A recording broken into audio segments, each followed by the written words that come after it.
conversar um pouquinho também, né? Vamos convidar o professor Milton, para estar compondo essa mesa para a gente fazer um belo diálogo aqui.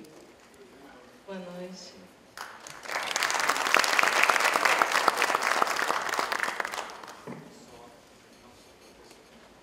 Bem, não é professor ainda, mas está colocado aqui no currículo. Vamos considerar aí a questão da aprendizagem. Ele é formado em Administração de Sistemas de Informação, com MBA em Gestão e Governança de Tecnologia da Informação. É um profissional com mais de 20 anos de experiência na área de... Atualmente é diretor de Educação da Google Brasil, foco no processo de transformação que a internet traz para o processo de ensino e aprendizagem. Seja muito bem-vindo. Muito obrigado. E vamos conversar um pouquinho a respeito dessas questões que são tão importantes para a gente aqui, né? A primeira mesa trouxe várias perspectivas que a gente viu aqui, são complexas. E aí, quando a gente fala desse universo da internet, a gente vai estar também numa seara bem interessante, né? E a gente espera que a gente possa contar um pouco com a sua ajuda. Não, por favor, vai ser uma honra. Bem, você tem mais ou menos 20 minutos para algumas exposições. Eu achei interessante essa mediação que a gente fez aqui com a disponibilização do WhatsApp, né? Eu acho que facilita muito. O diálogo fica mais proveitoso. Então, se vocês quiserem mandar questões, anotem aí. 61 91 35 95 50. Repetindo. 61 91 35 95 50. Em primeiro lugar, obrigado aí pela oportunidade para a gente estar conversando. Me sinto muito honrado em participar do evento. Acho que um dos grandes benefícios nessa atividade que eu tenho é todo dia eu estar conhecendo pessoas tão inteligentes e com uma visão tão crítica e detalhista, né, com relação à área de educação. Então, obrigado novamente pela oportunidade. Pode passar, por favor.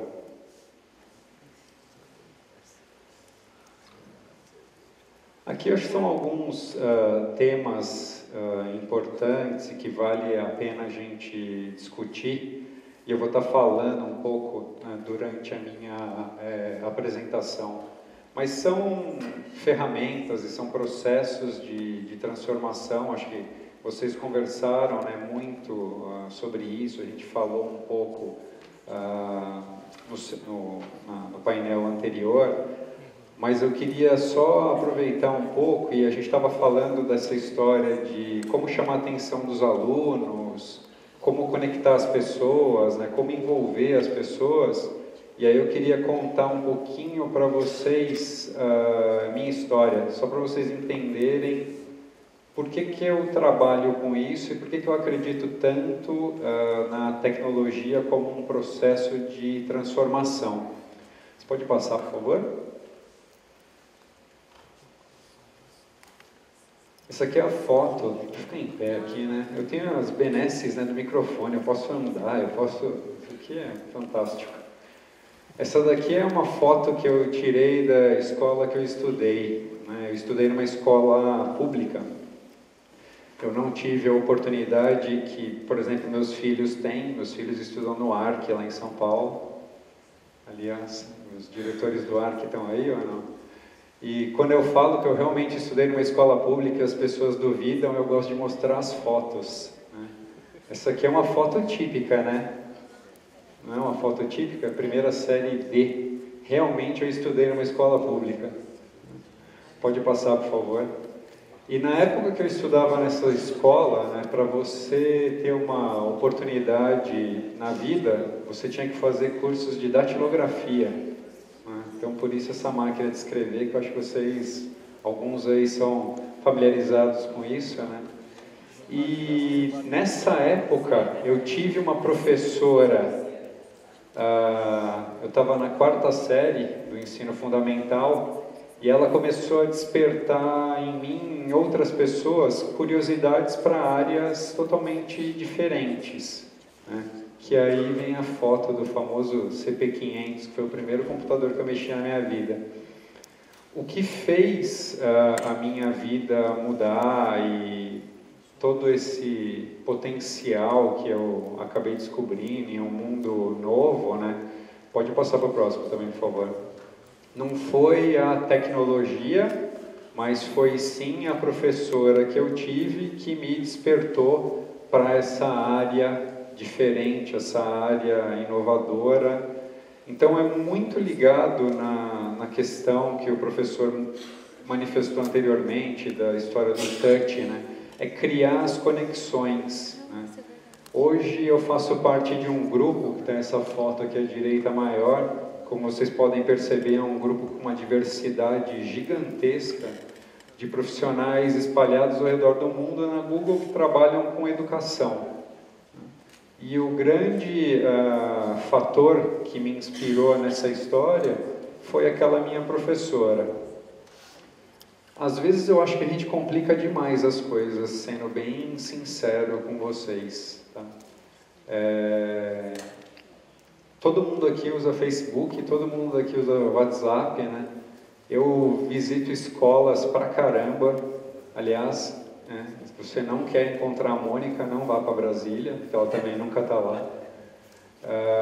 E cada dia que eu visito uma escola, eu me deparo com situações mais diferentes, mais inovadoras. Então, eu entendo muito a questão dos problemas, mas eu acho que a gente precisa principalmente olhar para frente e ouvir muito o que está acontecendo lá na ponta e, sem dúvida nenhuma, esse processo de transformação que está acontecendo. Né? Eu sei que não é simples, mas eu acho que também não é tão complicado quanto a gente pinta ou imagina. Né? A gente precisa trabalhar de uma forma um pouco diferente com essa questão da tecnologia. A tecnologia está na sala de aula desde sempre. Né? O giz é tecnologia, o mimeógrafo é tecnologia, o livro é tecnologia. Né? Então, acho que a gente, às vezes, a gente precisa desmistificar isso um pouco, sem dúvida nenhuma, que acho que as coisas são um pouco mais simples e talvez a gente consiga envolver mais as pessoas com esse conceito de simplicidade. O próximo, por favor.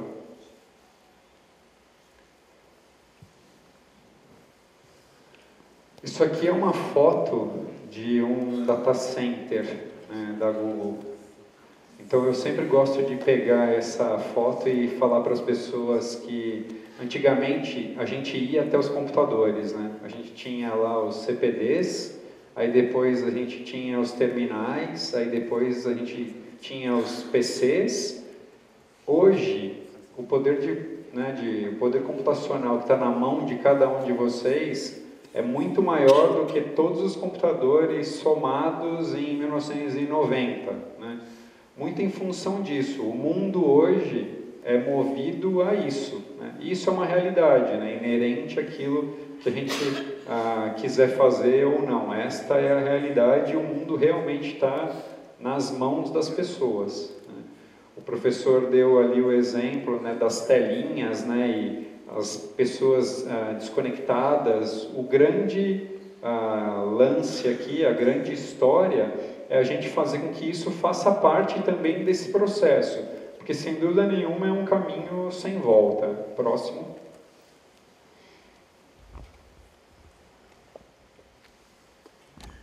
Isso daqui é uma foto tirada de uma escola na Índia, onde vocês podem ver que a situação é super precária, mas os alunos estão vendo uma aula via videoconferência com um professor de um tema específico. E o objetivo aqui também não é nem chocar muito vocês, mas semana passada eu estava numa escola em Recife, não era nem no interior de Pernambuco, era em Recife. É uma escola de chão batido. E eu fui na escola porque a gente está fazendo um projeto com a Secretaria de Educação de Recife, né, do município de Recife. E a primeira pergunta que eu recebi dos alunos quando a gente chegou lá foi: quando é que a gente ia levar o Google Glass para a escola? Chão batido, energia elétrica extremamente precária, mas essa é a ambição que os alunos têm, essa é a ambição que as pessoas têm. E se a gente apagar essa fagulha, a gente não vai ser o agente de transformação e não vai operar aquilo que a gente realmente precisa fazer com as pessoas, né?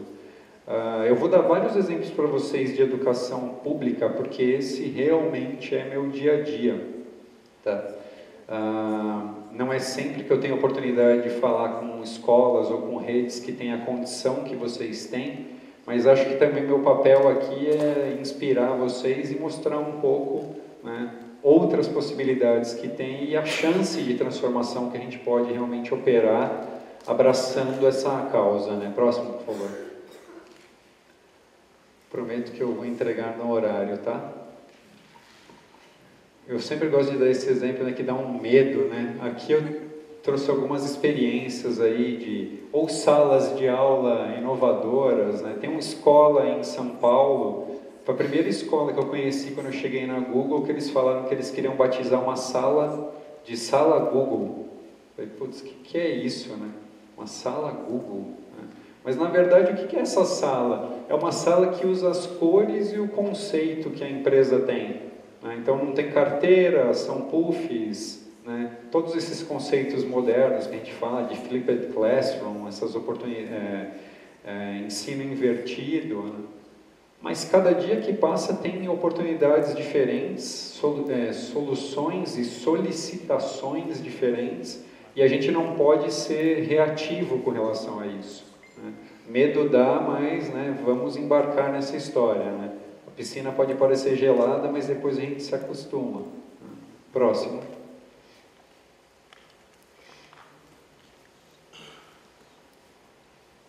Pode passar, por favor. Eu gosto muito dessa foto que vai entrar aqui agora. Esse eu acho que é uma das realidades que a gente vive hoje, a gente vai viver cada vez mais, né? Não é novo para eles. E qual que é a nossa atividade, qual que é a nossa ação, se não promover o desenvolvimento e o aperfeiçoamento, né, dos estudantes, dos jovens. Eles vivem nesse mundo, tá? Eu gosto de dar um exemplo que eu acho que vale a pena para vocês. Desculpa a informalidade, tá? Mas eu sou assim. Meus filhos, como eu falei, estudam no ARC, né? Eu tenho um menino de 11 anos e uma menina de 9 anos. Meus filhos adoram a escola, eles adoram os professores, e eles odeiam as aulas. Por quê? Eles adoram o ambiente da escola, eles adoram, idolatram os professores e reclamam muito das aulas. Principalmente a minha filha, né, de 9 anos. A expectativa dela é que as coisas sejam de um jeito diferente, né? E acho que a dela e a da maioria das pessoas, né? Então, exemplos que foram dados aqui em ensino universitário, imagina no fundamental, numa rede como a de vocês, que tem recursos, as crianças chegam já sabendo tudo, tendo os dispositivos em casa, etc. E aí, o que a gente faz? Por isso que é tão importante, sem dúvida nenhuma, envolvimento e preparação dos professores. Nessas visitas que eu faço nas escolas, eu sempre faço 3 perguntas, né? Quem usa Facebook, quem usa WhatsApp, quem tem Gmail. Então, geralmente é 100%, 100%, 90%. Quem usa isso em sala de aula? Aí cai para 10, 3, né? Só que a expectativa que as crianças têm é que realmente isso seja parte do dia a dia. Não precisa ser toda hora, é óbvio que não, né? Mas, voltando lá à escola que eu estudei, a Dr. João Naoki Sumita, em 1983, a minha professora não tinha um computador na escola e ela envolvia a gente de uma forma diferente, né? Ou é a horta, ou é algum trabalho, mas é parte do professor. O professor tem que se adaptar à realidade do aluno e à realidade que ele está inserido, né? Não adianta a gente achar que a gente vai continuar envolvendo os alunos com os mesmos métodos que a gente usava no passado. Por isso que é tão importante o envolvimento deles. Próximo, por favor.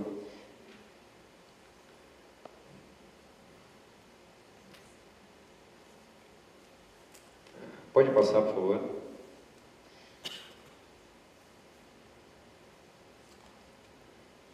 Esse eu acho que é um ponto fundamental, né? Aquele primeiro slide estava falando da questão da internet, etc., mas esse daqui é o papel, né, do professor, né? Os modos, né? as formas de fazer, as formas de aprender. E aí acho que vale a reflexão de vocês, e vocês com certeza entendem disso mais do que eu, vocês têm mestrado, vocês têm doutorado na área, né? Por que que há 15, 20 anos atrás as meninas queriam ser professoras e hoje elas não querem? Eu acho que é papel de todo mundo operar esses modelos de transformação, né? Menino, obviamente, vai querer ser jogador de futebol, piloto de Fórmula 1 ou motorista de ônibus, né? Tem outra pegada, né? Mas eu acho que a gente precisa despertar isso através dos novos modelos de fazer, de saber, de criar essas referências de uma forma diferente, né? Então a gente precisa promover essa modernização. Eu tenho casos de secretarias de educação que eu atendo, que eu trabalho com frequência. Nos próximos 7 anos, 40% dos professores vão aposentar. Vai faltar professor, isso já é óbvio, né? Isso já é líquido e certo que vai faltar professor, independente de qualquer coisa, né? Mas e aí, qual que vai ser a realidade, né?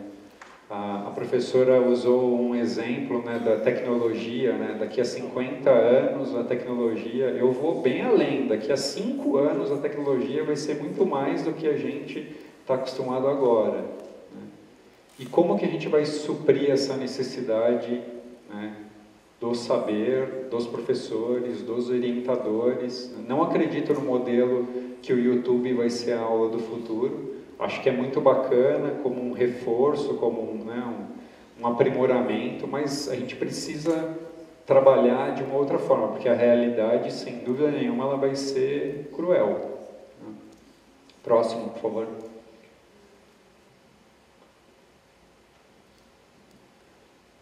Aqui eu estou dando só alguns exemplos, né? Falei da questão do YouTube. A gente mapeou ano passado 20 estudantes que se prepararam para o Enem só no YouTube. Dos 20, 18 conseguiram entrar na universidade que eles queriam. Agora, esse conteúdo aqui, ele é um conteúdo extremamente focado, né? Conteúdo para ensino médio, preparatório para Enem, etc. É muito interessante para aquilo que ele se presta, mas não resolve o problema da educação. A gente nunca vai ter todo o conteúdo digital para todas as disciplinas, para todas as matérias, da forma correta, disponibilizado dessa forma, né? Isso sem dúvida nenhuma.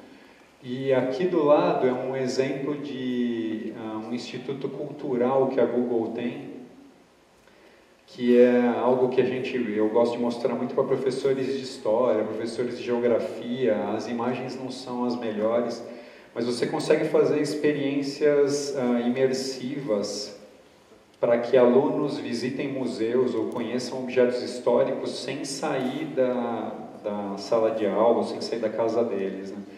Eu sempre gosto de dizer que isso não substitui uma visita a um museu, mas vocês podem ter certeza que o aluno de Caruaru, quando ele vê o Louvre nessa ferramenta, ele vai ter a ambição de um dia estar lá no museu. E se ele não vê aqui, ele nunca vai nem imaginar que existe esse museu, tá? Chama Google, Instituto Cultural Google. Se colocar no Google, ele aparece. E aqui tem um outro lado que eu acho que vale a pena explorar, que é a história da comunidade, do envolvimento dos professores em comunidade. Eu trabalhei muitos anos numa outra empresa de tecnologia, minha carreira ela é praticamente voltada nessa área de tecnologia. Eu não entendo de educação, gente, mas de tecnologia eu entendo. E uma das coisas que me chama muita atenção na Google, e eu posso garantir para vocês que tem muito a ver com o sucesso da empresa, é essa história da comunidade.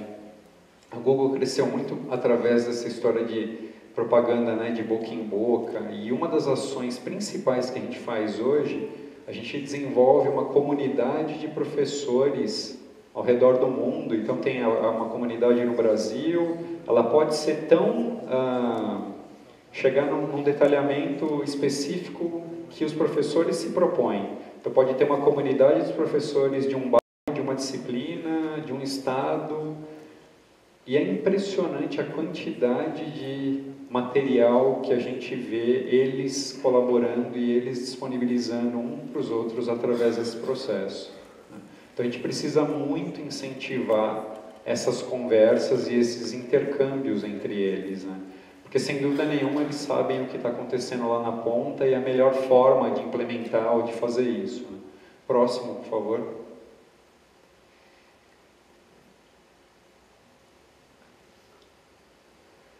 Aqui é a história que eu estava falando da, né, dominação, né, o professor dominar os recursos, né, sejam eles quais for, né.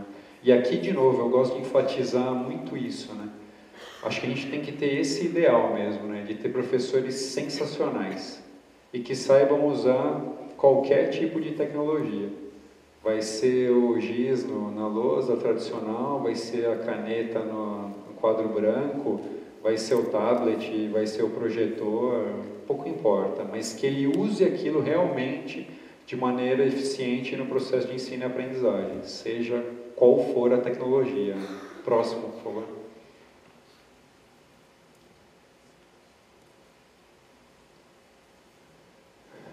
Esse aqui tem 4 pilares que a gente gosta sempre de falar quando a gente vai trabalhar alguma parceria ou algum projeto de transformação dentro da Google com entidades educacionais, né?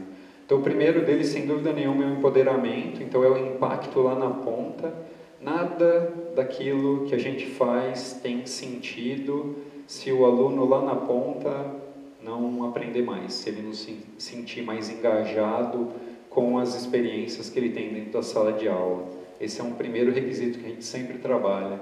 O segundo é essa história de colaboração. Tudo aquilo que a gente faz com a tecnologia está baseado nesse conceito da colaboração. Alunos trabalhando no mesmo documento, no mesmo objeto ao mesmo tempo, professores trabalhando da mesma forma, né? Quem usa Google Docs aqui, acho que conhece bem esse conceito. A ideia é a gente levar essa experiência para o ambiente educacional, porque a gente acredita muito que o poder da colaboração desenvolve, né, novos saberes e formas de você acelerar isso, né? O terceiro é a questão da escala, né? Então, a gente busca sempre para todos. Então, quando a gente trabalha algum processo, seja numa secretaria de educação, né, hoje o maior projeto que eu tenho aqui no Brasil é com a Secretaria de Educação do Estado de São Paulo, onde a gente se comprometeu a impactar 4 milhões e 200 mil alunos e 300 mil professores em 60 meses. Sou louco, sou assim. A gente não sabe como isso vai acontecer, mas a gente se propõe a fazer as coisas dessa forma, tá? A gente não gosta de trabalhar projetos para uma região, para uma escola, para uma série, para uma matéria, para um tipo, ou é para todo mundo ou não é para ninguém. Então a gente gosta sempre de fazer as coisas com alto poder e com escala sempre muito grande, tá? E o último é a questão da escolha, que eu acho muito importante frisar aqui, principalmente porque vocês olham para mim como uma empresa de tecnologia, né? Mas vocês podem ver que eu não falei de um produto, eu não estou vendendo nada para vocês. Escolha é algo fundamental, tá? Então, para nós, o melhor equipamento vai ser o equipamento que você escolher, que o estudante escolher, que o professor escolher. É um antigo, é um novo, é um velho, a gente não dita essas questões, tá? O melhor lugar também é na lan house, é na casa, é na escola. A gente trabalha com um conceito muito diferente, sem essa questão, né, dos muros e com muita liberdade, tá? A gente nunca vai vir aqui e vai dizer tecnologia A, modelo B, é o melhor modelo para vocês, tá? Essa é uma das visões que a gente tem muito clara com relação a isso, tá? A gente não tem posicionamento radical com relação ao uso ou adoção de tecnologia. É aquela melhor para o caso que você tem, para a realidade que você tem. Próximo, por favor.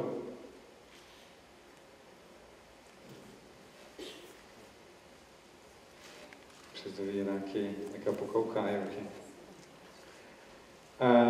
Eu só coloquei aqui alguns pontos que aí vocês podem até, depois a apresentação está compartilhada, etc., mas eu acho que são coisas que valem muito a pena a gente sempre ter na cabeça e discutir, e eu prometo que eu vou terminar até para a gente fechar no horário. Todos os projetos de transformação que a gente vê, né, mundialmente, que a Google participa, eles têm essas 8 características em comum. Tá? Então eu vou ler só para vocês guardarem, né? Às vezes funciona. Envolver estudantes, então aquilo que eu comentei com vocês é fundamental. Os projetos não dão certo se os estudantes não estão envolvidos, esse é o primeiro ponto. Segundo ponto, professores treinados e capacitados para que o processo realmente aconteça e dominando aquilo que vai acontecer. Muita pesquisa, muito brainstorm, muita conversa, muita discussão em torno dos projetos, tá? Organizar e gerenciar as pessoas que vão estar trabalhando com relação a isso, que é muito importante. Tá?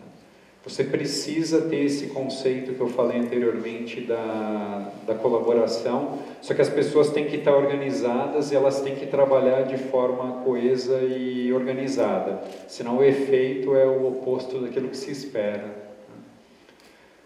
Esse de arrumar a desordem, né, geralmente a gente começa os processos de uma forma meio caótica, né? Então a proposta é realmente, passa a régua e vamos começar as coisas. Então realmente é propor que a desordem chegue ali num ponto determinante, e dali para frente a gente vai trabalhar de uma outra forma. É fundamental, senão as coisas não acontecem. Tá? Engajar a comunidade escolar, acho que isso é óbvio, né, para vocês. Então, pais, comunidade, é fundamental que as pessoas tenham ciência do que vai acontecer, até para que elas tenham tolerância e saibam que um processo de transformação está acontecendo, senão você cria resistências que são totalmente desnecessárias, né? Esse último causa, às vezes, arrepio, né, na comunidade, né, mas eu gosto sempre de dizer isso, né, que vocês têm que ouvir empresas, elas têm coisas bacanas para dizer, né? Não só interesses financeiros e comerciais, mas as empresas têm muito interesse que o país dê certo, que a educação dê certo. Então a gente precisa se abrir a outras experiências, né? Tem muitas coisas que dão certo em empresas que dão certo em escolas. A gente precisa se abrir para isso. E a gente é muito fechado, muito refratário com relação a isso. Mas a gente precisa se abrir. Obviamente controlando as influências, mas tem muitas coisas que dão certo e que podem dar certo dentro do ambiente escolar. E a gente, para dar o salto, né, quântico que a educação nacional precisa, a gente vai ter que fazer coisas diferentes. Né? E o último é meio básico, né, mas tem que usar sempre a tecnologia a favor da experiência dentro da sala de aula, né?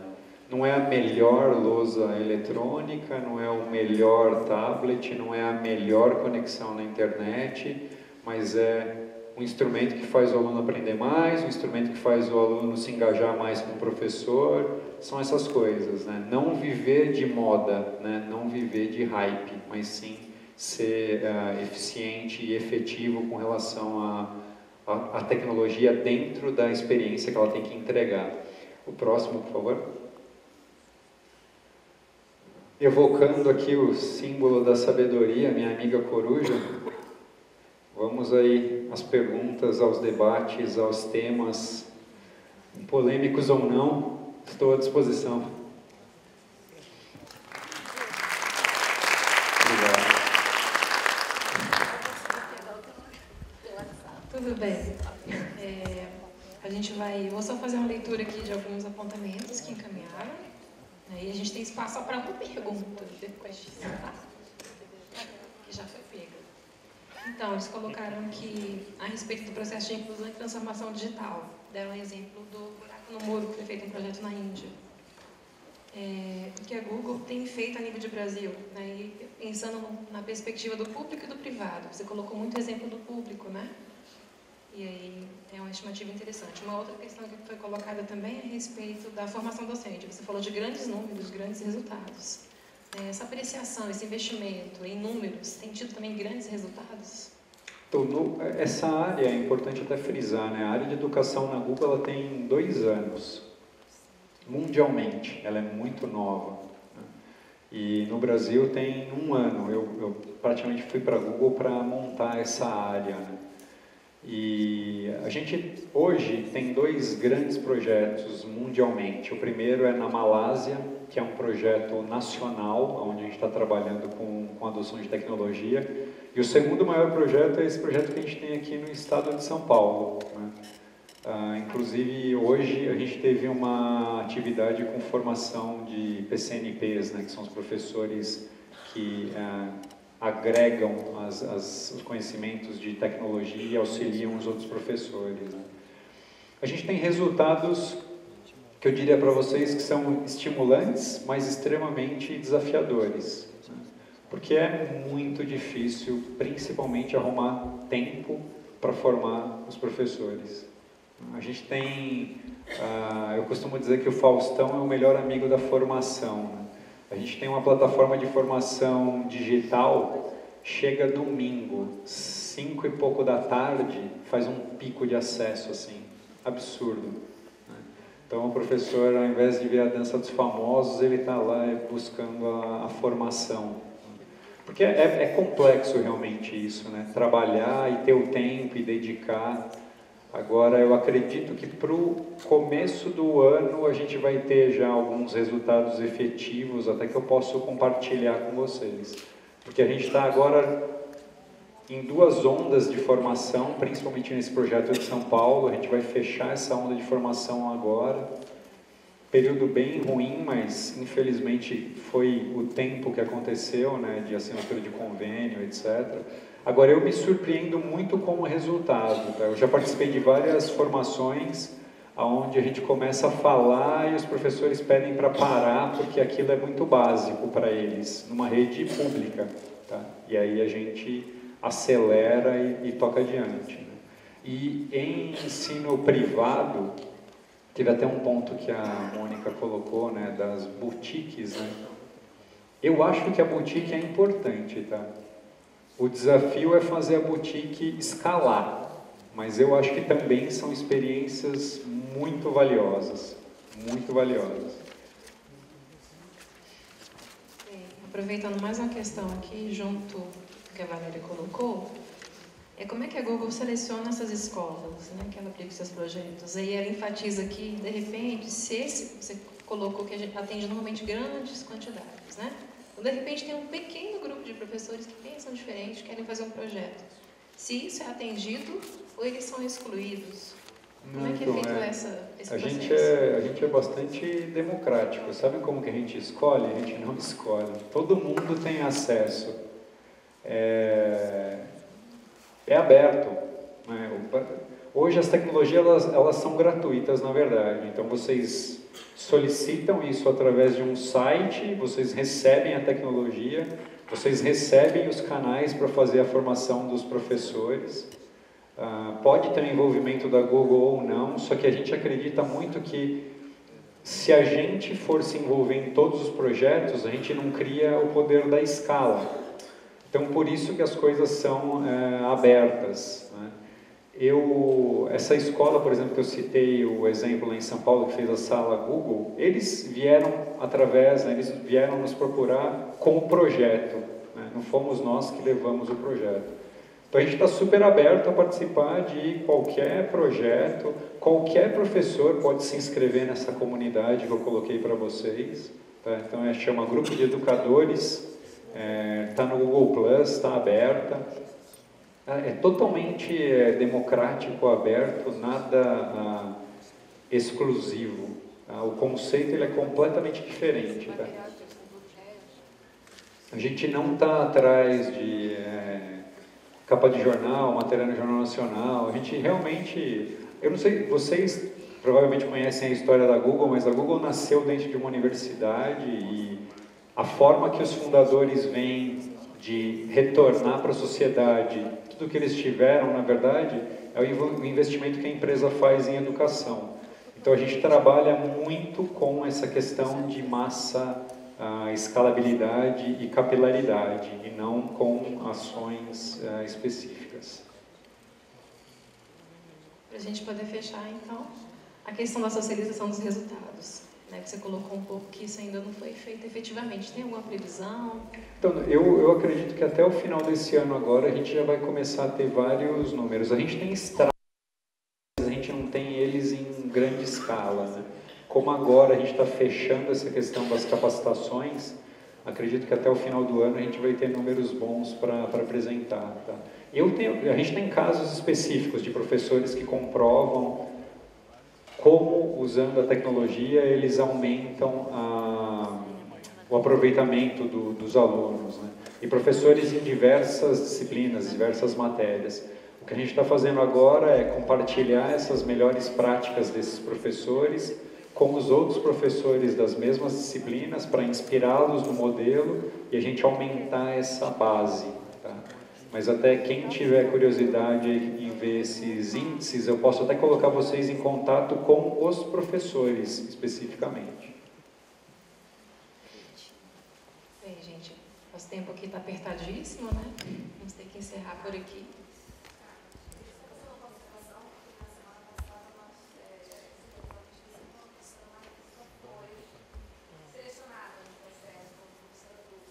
A gente vai ter um evento agora dia 15 de outubro, lá em São Paulo. Vai ser a primeira vez que a gente vai fazer esse evento no Brasil, chama Google Teacher Academy. Né? É um concurso onde os professores submetem trabalhos, melhores práticas, e aí a gente vai juntar, né, esses educadores na Google para debater e para compartilhar as experiências que eles têm. Né? Então, a gente teve 4.600 inscrições para 42 vagas. Parabéns para ela. Agradeço a sua contribuição. Obrigado. A gente queria ficar mais tempo aqui, mas infelizmente. E aí, espero que você continue conosco aqui no evento. Não, com certeza. Obrigado aí pela oportunidade. Obrigado mesmo.